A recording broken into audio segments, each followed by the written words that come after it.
So please do welcome Dr. Natalie Gentile. Hi, everyone. Good to meet you. Thanks for having us today to talk about direct care. So thank you, Dr. Doherty, for teaching us about how important this is to get into education, because I will tell you, as you can see, I am freshly out of education, right? I think. Yeah, definitely. So I learned nothing about this when I was in training. So my talk today is a case study about my experience over the past 2 years of practicing this type of medicine, but started long before that when I was in residency, medical school, and then when I was an attending physician at Mayo Clinic. So I'm excited to share my story with you. And hopefully it'll inspire some of you, or if you know somebody who might be inspired by it, please share it. So I'm a Pittsburgh born and raised person as well, like Dr. Doherty, and I was raised by an OBGYN who's practiced for 45 years.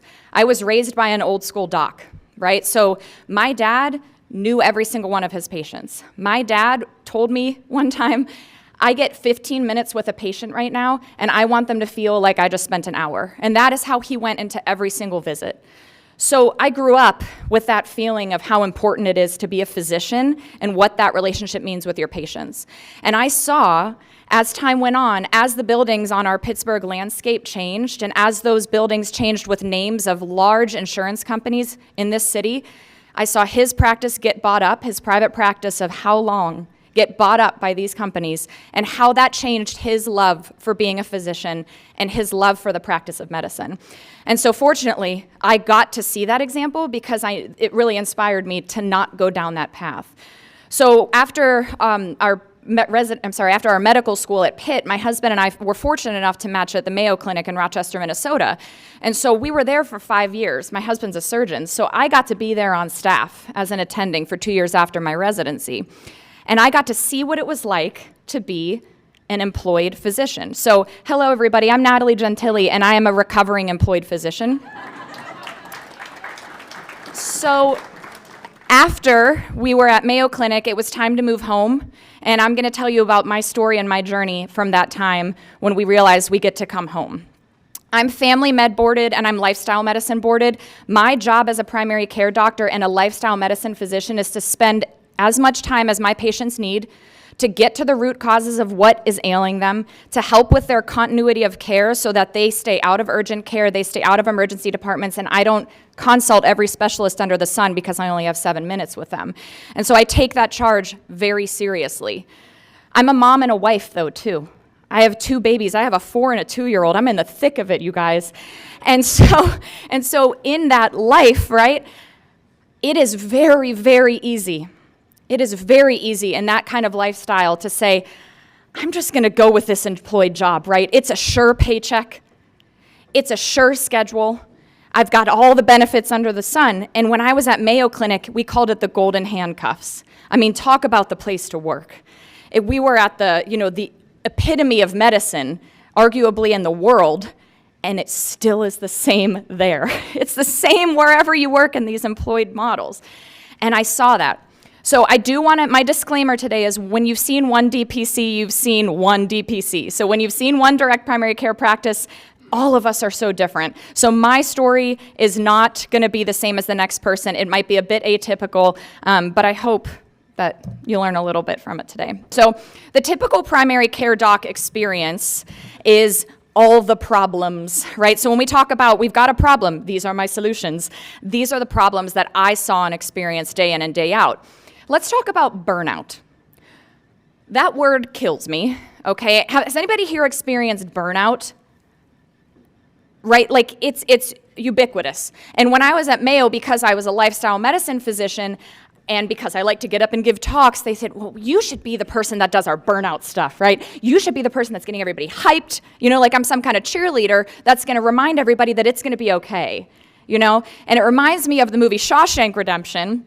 If anybody remembers when he goes to play that orchestra music for all the people out in the courtyard and he kind of locks himself in the room in there. And somebody had said, I forget the exact line, and the other night I'm up at like 11 trying to find the video of it, but somebody says to him, please don't play that music. It reminds the prisoners that they're not in prison. And he goes, do you think that they forgot? And so every time that these docs are assigned the CME that they have to do for burnout, the thing that they have to attend to help with their burnout, it's just another thing that reminds them of how hard and annoying their jobs are and how they feel trapped. Am I right? Like a little bit right? So burnout is the problem, and we don't really have a good solution right now in the traditional healthcare model. Traditional healthcare model is the problem as well. So this model, as Dr. Doherty already talked about, employing docs and setting limits on how often they can see patients is absolutely bonkers. I mean, to tell me that I, as a primary care doc, am going to get to this list of problems that my patient needs to talk about today in 7 minutes, are you insane? All you can do is get out your prescription pad and your referral buttons that you click on your computer, because how are you going to be able to practice the medicine you know how to practice? You're just not. I only see it in primary care. Being married to a surgeon, he sees it as well all the time. I think that it's a different world for PCPs because in our world, we don't do anything fancy and sexy. I don't get behind a robot like my husband does and take out kidneys and do cool stuff that brings in money, right? I'm sitting there talking about your family and talking about your diabetes, so what we do as primary care docs is not this super exciting thing that makes them want to make our life really good as the employer, right? So that traditional healthcare model, especially in primary care, is so broken. What about access to care? So I remember this distinct scenario when I was at Mayo. We had team-based care. So on our team, we had all of our secretaries, all of our scheduling, our nurses, our LPNs, our PAs, NPs, our docs. We were all in one big room. And it was nice for camaraderie, right? It was an enjoyable time, and I thought it was cool. So I remember one day I'm in my little cubicle, and I hear our phone system people, our receptionist over in their cubicles, and I hear them say, okay, so you want to talk to Dr. Gentili today? Tell me what the problem is. And they're talking. Okay, well, I'm going to send a portal message to Dr. Gentili's nurse team about what the issue is that you want to talk about, and then they'll be able to talk to Dr. Gentili. And I'm hearing and I'm literally like 7 feet away. So I just stood up and said, I'm right here. Who are you talking to? And they told me, and I said, can you just patch them over to me? And I picked up the phone and did something insane. I talked directly to a patient. I know. I'm a rebel, okay? So I talked directly to the patient, and imagine this. It saved the patient a visit into the office where they'd have to wait how long in the waiting room, take time off of work, wait how long in the office for me to, the actual exam room for me to get in there, et cetera, et cetera. So saving patients' visits is an access, concern. Also, how long does it take to get an appointment with your PCP? Also, are you going to see your own PCP, right? We all have these cute insurance cards that say PCP assigned. I remember when I was in the traditional model, I'd say, who is your PCP? Because I know you're not my assigned patient. And they'd be like, I don't know. On my chart, it says so-and-so, but I've never met them. I mean, what kind of garbage is that? How do you have a relationship with a patient if they don't even know you and you don't know them?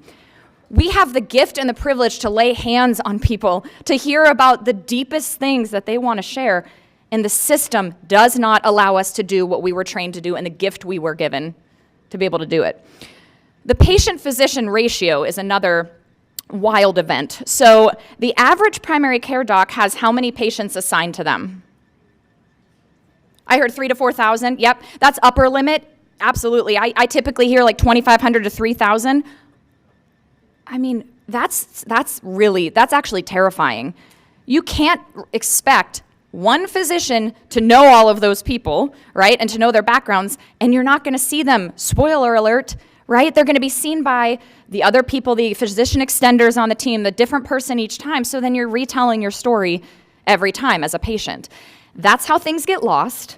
That's how things fall through the cracks, and that's how bad stuff happens to patients. It's pretty simple, right?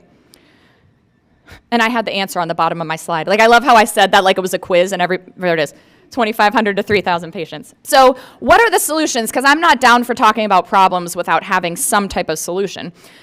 We need to fix the underlying problem. It's like when there is some type of disease process, and if we keep throwing medicines on it, if we keep just fueling the fire, we are not fixing the underlying cause of the fire, the underlying cause of disease.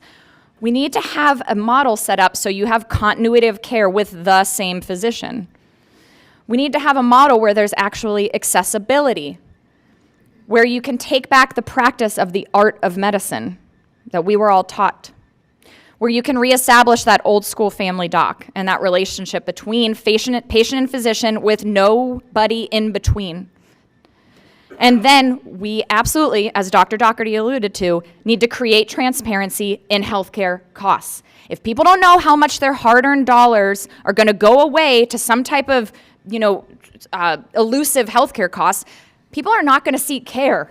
If they don't know how much something's going to cost, there's going to come time where people aren't going to seek care. It's already happening, and that's how people get sicker, and disease processes get kicked down the line until they're too sick to be taken care of.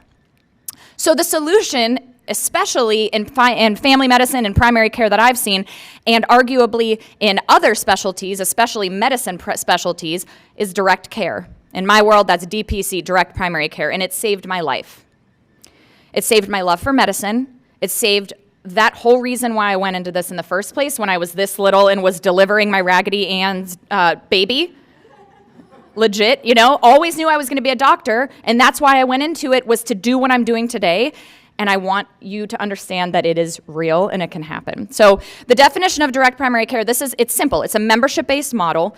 There's some type of periodic payment. My patients do a monthly, every 6 months, annual payment, whatever they prefer. And we aren't directly billing insurance on a fee-for-service basis. The types are pure DPC models, hybrid DPC models. So pure models, like my practice, would be just DPC. I don't have any other types of insurance paying patients, but there are docs out there who are wanting to start a DPC practice, but they still need that sure income from urgent care, from insurance paying patients. They kind of want to move toward a pure practice, and they'd have what's called a hybrid model. You can do it as an independent doc. You can do it as an employed physician. You can join a network as a DPC doc, and it is sprouting up all over the country and has been for decades at this point. I mean, it's incredible how much it actually is throughout every state. People just need to learn about it. So we just need to spread the word more. So implementation of this solution, Gentili Family Direct Primary Care and how it was born.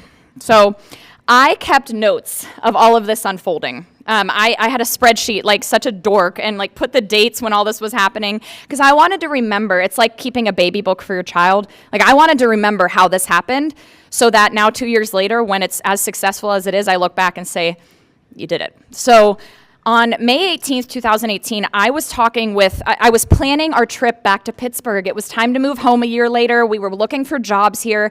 My husband and I were super excited to be back with my family here.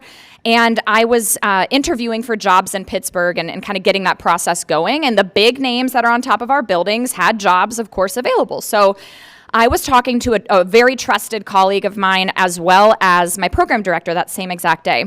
And the convo that changed it all, as I had written my Excel sheet, what could you do if you didn't have expectations holding you back? Right? Like, what would you do if you didn't have to fit a mold? What would you do if you didn't say you didn't need to make money at all? What would you do? Like, what would you enjoy doing as a physician, right? And just kind of start from there and build that image and build what that would look like. And that freaked me out. I was like, but what do you mean? What else could I do? I have no idea what else you're talking about.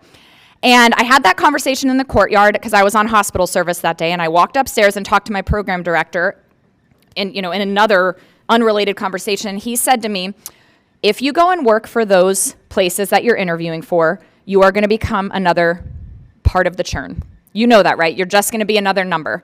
And that is not how I've seen you practice medicine. Have you heard of direct primary care? And then it got real. So that was May 2018. June, I interviewed with some of the big institutions in Pittsburgh. And then July 2018, I went to the DPC Summit. And in front of me, so I'm sitting in the back, kind of like, what is this DPC stuff? And in front of me was this table, and it had a couple of docs there, and I could see their computer, and it had, I think, an AHN maybe logo on it, like someone was charting on it, you could tell. But not charting, their login maybe. And I was like, well, that's a Pittsburgh place. I wonder if they're from Pittsburgh. And I kind of lurked like real awkwardly. And it turns out it was Joe Doherty, his wife Leela Doherty, and Dr. Kirsten Lynn. And they were all sitting there, and I ended up introducing myself, like such a weirdo, and it turns out they were all Pittsburgh docs. And that was that. Nothing really happened after then. And when I came home from the airport back to Rochester, Minnesota, I called my dad and I said, well, Daddy, looks like I'm doing what you did. Looks like I'm starting a private practice when I come home. And he was like, yeah, you are. So August 2018, I declined all those job offers. September, I met with these DPC docs. I met with Kirsten Lynn and Dr. Sam Urich. The three of us met, and I just learned about what they're doing in Pittsburgh and what DPC is like here. And then November, I learned the nuts and bolts down in Florida at a conference there. It all went pretty quickly. Visited my first property in November. June the following year, I enrolled my first family patients. July, I had 9 patients pre-enrolled. I became an official business entity. July 20th, we had our second baby, Layla. While I was in labor, I was working on my patient contract and doing work. And September 5th, I saw my first patient and got a hug. And I have that all written in the Excel spreadsheet, and it still gives me the chills. So 2 years in, let's talk about growth and what this all looks like and how does a DPC practice grow. DPC practices are up to the person who runs them, and that's the beauty of it. So you can have as many patients on your panel as you want. You can go by feel. You can go by reaching an actual set number. A lot of DPC docs say, between 300 and 600, depending on how many employees I have in my practice. Maybe I'll hire another physician, maybe not. I just want to be a micro practice and be alone, and it really can look however you want it to look. So I started out micro practice, 1 room at a little wellness center right in Highland Park, which is in the city, and it was just me there, no help, and that's how I went, actually, until I hired a nurse a year and a half later. I hired a nurse very sparingly to help me and come in and help with some of my patient load because, as you can see, the growth went a little nuts. So the practice grew quite rapidly. It was steady, steady, steady, and then since this past winter, it shot up a lot quicker than I would expect. So I went from gaining about, let's say, 8 to 10 patients a month to a couple of months I did 30 patients a month that joined. So it grew very rapidly over the past 6 months or so. And that really has allowed me to slow down in acquiring new patients. And I started a wait list 1 month ago and I already have 37 patients on it. So that type of story was what I wanted my story to be, right? That's when I looked at the other DPC docs that I want to be like you someday. That's how it's happened, fortunately. And I can tell you that it was not without hustling. So if you want to be in direct care, you are up against a lot of challenges, which we will discuss. You need to hustle all the time because this is not a known entity for most people, right? You walk around to the average person, they have no idea what DPC is. And so when you are hustling all the time and talking about DPC and educating the community, that takes a lot of time and work. I'd say that I would much rather be doing this type of hustle and doing this type of time and work than what I was doing before, where I was in an office from left in the morning, it's 7 o'clock, said bye to my babies, didn't have my baby at that time, didn't have time to have breakfast with him, was in an office all day. Maybe I'll make it to the gym at the end of the day, not sure if I'll have time because I can't leave, right? Because I don't want someone looking at me funny because everyone there is still working, right? It's this feeling of I'm chained down, and that was not enjoyable. And so this hustle is beyond enjoyable. Farmers markets, getting out there doing vaccine clinics. You'll hear from Kyle McCormick with Blueberry Pharmacy. He's always part of our vaccine clinics. So we are out in the community all the time talking the talk, community education, talking about DPC with everyone all the time. When my husband's like, yeah, I saw a patient who needs a PCP, and I'm like, did you talk about DPC? And he's like, no, I forgot, baby. And I'm like, you know what to do next time, right? You know how to talk, okay? Get DPC plugged because that's what that patient needs. Social media has been huge, and social media is hard if you're not familiar with it. But if you want to do direct care, you got to be out there. And what my approach, and probably what has well worked for my practice growth, is being approachable, right? Because I think when we have so many things separating us from our patients, we aren't human beings anymore. And when you are a DPC doc, you are all of a sudden a human being with a life and a family and a face and things that you want to do outside of work, and patients appreciate knowing about that. And then it's neighborhood chit chat, word of mouth takes off like fire. Cool DPC stuff. all the Google reviews, all the 5-star Google reviews. You don't see that in the traditional model, right? People are kind of pissed when they go to the traditional model practices. It's not an enjoyable experience. So that's been really encouraging. Patients feeling like they've had authentic engagement for the first time in their life with a healthcare provider and they're in their 50s. Come on, And so DPC helps with that. The fact that I had a patient who had a bunch of lipomas, he's a lipoma grower, and he has all over and they keep recurring. And he would go to his PCP who would say, well, I don't have time to do these and I can't do these here. So go to see the general surgeon. General surgeon, well, I can't do this here in office. You've got to go to an OR for small lipoma removals so that they could charge facilities fees, all of it, right? So that I said, well, why don't you just block an hour visit with me and I'll take as many as I can off. And he's like, okay, great. That was part of him being a member of my practice. So right there, the home visits that you get to do, seeing the newborn, saving that mom a visit from taking baby out in the middle of winter to go for their newborn check. And oh, by the way, I'll take care of mom too. And the biggest thing for me, I'd say, is being home for childcare and having time for self-care. Because my family is the only thing that really matters in the end. And before I wasn't able to make that a priority as much. So being able to have that kind of life. So the cool DPC stuff that I'm living in right now, I'll get to at the end, but hiring a full-time nurse starts next month. Holy crap. That's a big deal. Having a wait list that's that long, that's feeling really good, and it took a lot of work. So you've got control over your schedule. You've got a reduction in time to launch ideas. You don't have bureaucratic craziness and oversight, making change extremely difficult to enact. No death by committee, right? No one's asking me to be on a bunch of committees, and I can say no if I am. The patients are actually happy. You get to mentor other docs. You get to teach students and residents. And so trip-ups that I've noticed, they didn't teach us this in med school. I don't have an MBA. I never learned anything about healthcare economics in medical school. I never even learned about DPC until I was an attending physician 2 years in. Giving up control when hiring staff, it's hard. Because all of a sudden this thing is your baby. This was my third child starting this practice. So giving up control, tough. Delicate balance of spending money to make money, right? That's business owning. Having a geographic footprint when you're one single DPC practice is hard, especially in DPC. We really like to engage with small business employers and be a benefit for these employers, for their employees. And when you don't have the geographic footprint, it's hard to do that. And then the Pittsburgh climate, I'm not talking about the weather. The Pittsburgh climate is extremely difficult when it comes to trying something different. So next steps, this is a picture of myself and Dr. Kirsten Lin. She has Family Matters Direct Primary Care with Dr. Doherty's wife, Leela. And I approached Kirsten in April and I said, we work so much together and we're the leaders in direct primary care in Pittsburgh, let's merge. And it's all developed from there. So now we will have the Direct Care Physicians of Pittsburgh. We soft launched to our patients this morning. And January 1st, 2020, we will be an official entity. We have a doc that has already signed on in the South Hills, and we will now have 3 offices. Patients are all going to see us, our individual docs. No team-based care, just cross-covering and helping each other, sharing overhead. But now we have a geographic footprint, and now we have a seat with the big boys at the table in Pittsburgh, which is a first for direct primary care. You'll also hear from Blueberry Pharmacy, Kyle McCormick next. We have a setup with our patients that they all have a membership to his pharmacy as well for cost savings at cost medications, and it's been a game changer. So Direct Care Physicians of Pittsburgh and Blueberry will continue to work together.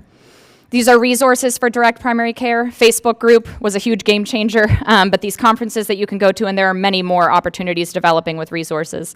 So feel free to check those out and send people my way if you know any primary care docs wanting to join our team. Thank you.